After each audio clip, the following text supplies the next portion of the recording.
Hello everyone, welcome to my YouTube channel and our today's topic is BCG metrics.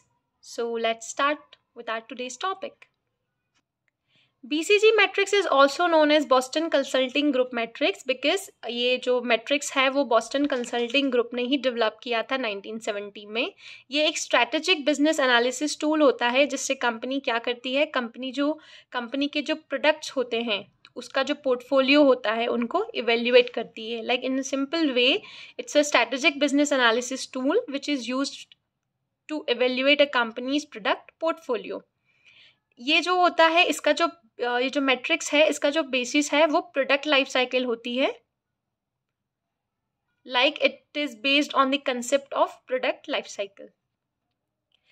अब BCG matrix क्या करता है, तो BCG matrix जो है वो कंपनीज को हेल्प करता है ताकि वो आइडेंटिफाई कर सके कि कौन से प्रोडक्ट्स में उन्हें इन्वेस्ट करना है, कौन से प्रोडक्ट्स को उन्हें डाइवेस्ट करना है और कौन से प्रोडक्ट को उन्हें मेंटेन करके रखना है.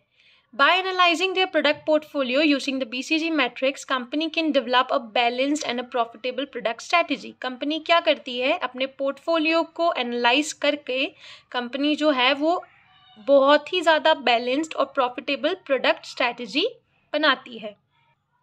Now this is the BCG metrics. So here we can see that there are stars, question marks, cows, cash cows, dogs, relative market share and market growth rate.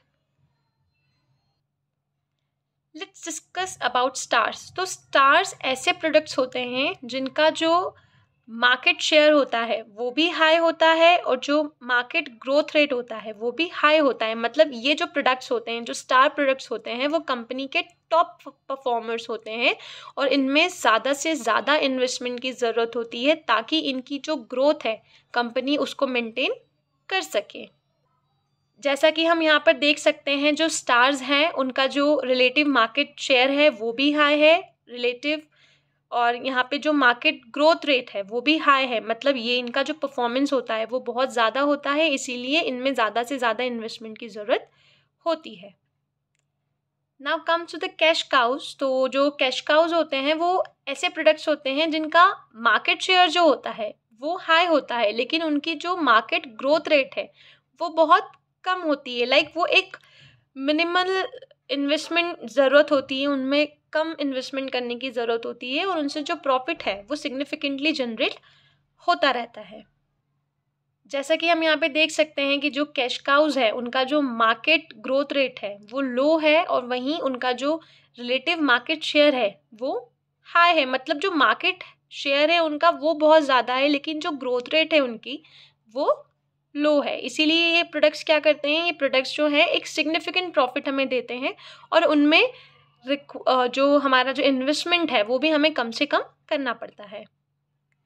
Now let's come to the question marks. तो question marks जो होते हैं वो ऐसे products होते हैं जिनका market share जो होता है वो बहुत लो होता है लेकिन जो ग्रोथ रेट होती है, जो मार्केट ग्रोथ रेट होती है वो बहुत ज़्यादा हाई होती है. इन्हें सबसे ज़्यादा इन्वेस्टमेंट की ज़रूरत होती है ताकि इनका जो मार्केट शेयर है वो ग्रो हो सके और ये स्टार्स बन सके. जैसा कि हम यहाँ पर देख सकते हैं कि जो मार्केट शेयर है क्वेश्चन मार्क का वो लो है और जो ग्रोथ रेट है वो बहुत ज़्यादा हाई है. तो अगर हम इनमें इन्वेस्टमेंट करते हैं और हम इनका टेक केयर करते हैं तो जो क्वेश्चन मार्क्स प्रोडक्ट्स होते हैं वो भी स्टार्स में कन्वर्ट हो सकते हैं. Now the last is dogs. So ये ऐसे प्रोडक्ट्स होते हैं जिनका मार्केट शेयर जो होता है वो बहुत ही लो होता है और जो मार्केट ग्रोथ रेट होती है वो भी लो होती है. इनसे कोई भी प्रॉफिट जनरेट नहीं होता है और मेजरली जो कंपनीज होती हैं वो ऐसे प्रोडक्ट को डाइवेस्ट कर देती है. जैसा कि हम यहाँ पर देख सकते हैं कि जो डॉग्स हैं उनका जो मार्केट शेयर है वो लो है और जो मार्केट ग्रोथ रेट है वो भी लो है. मतलब ये ऐसे प्रोडक्ट्स होते हैं जिनसे हमें प्रॉफिट जनरेट नहीं होता है, तो ज़्यादा बेटर होता है कि हम ऐसे प्रोडक्ट्स को डाइवर्स्ट कर लें. ओके, सो अभी हम एक जनरली का एग्जांपल लेते हैं. तो लेट्स सपोज एक कंपनी मैन्युफैक्चरर्स हैं जो कि क्या करती हैं, 4 डिफरेंट प्रोडक्ट्स बनाती हैं A, B, C and D. सो यहाँ पर BCG मैट्रिक्स क्या करेगा, उनके प्रोडक्ट्स को क्लासीफाई करेगा उनके मार्केट शेयर और उनके ग्रोथ रेट के बेसिस पे. लेट्स सपोज जो प्रोडक्ट A है उसका जो मार्केट शेयर है वो बहुत ज़्यादा हाई है और उसका मार्केट ग्रोथ रेट जो है वो भी बहुत ज़्यादा हाई है, तो कंपनी क्या करेगी, उसे as a star product classify करेगी और कंपनी क्या करेगी, उस प्रोडक्ट में इन्वेस्ट करेगी ताकि वो क्या कर सके, उसका जो प्रोडक्ट है वो ग्रोथ मेंटेन कर सके और उसकी जो मार्केट पोजीशन है उसको भी वो मेंटेन कर सके। वहीं जो प्रोडक्ट बी है, लेट्स से कंपनी उसे क्या करेगी, as a cash cow classify करेगी, बिकॉज उसका जो मार्केट शेयर है वो तो बहुत हाई है लेकिन जो मार्केट ग्रोथ रेट है वो लो है, इसीलिए कंपनी उसे कैश काउ कहेगी। ये जो प्रोडक्ट होगा वो क्या करेगा, कंपनी के लिए प्रॉफिट जनरेट करेगा और कंपनी को उसमें क्या करना पड़ेगा, कम से कम इन्वेस्टमेंट रिक्वायर्ड होगा।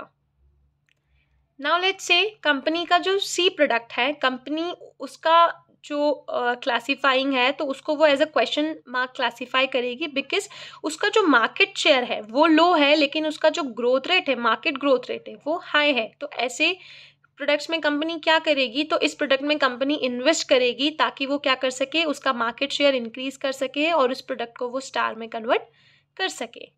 अब जो लास्ट प्रोडक्ट है जो कि प्रोडक्ट डी है, उसे कंपनी डॉग्स की कैटेगरी में क्लासीफाई करेगी, बिकॉज इनका जो मार्केट शेयर है वो भी लो है और जो मार्केट ग्रोथ रेट है वो भी लो है। तो कंपनी क्या करेगी, जैसे कि ये प्रॉफिट जनरेट नहीं कर रहा है तो वो क्या कर सकती है, वो इन प्रोडक्ट्स को डाइवेस्ट कर देगी।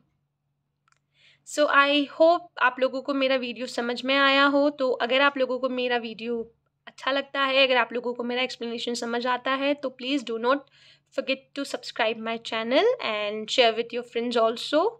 Thank you.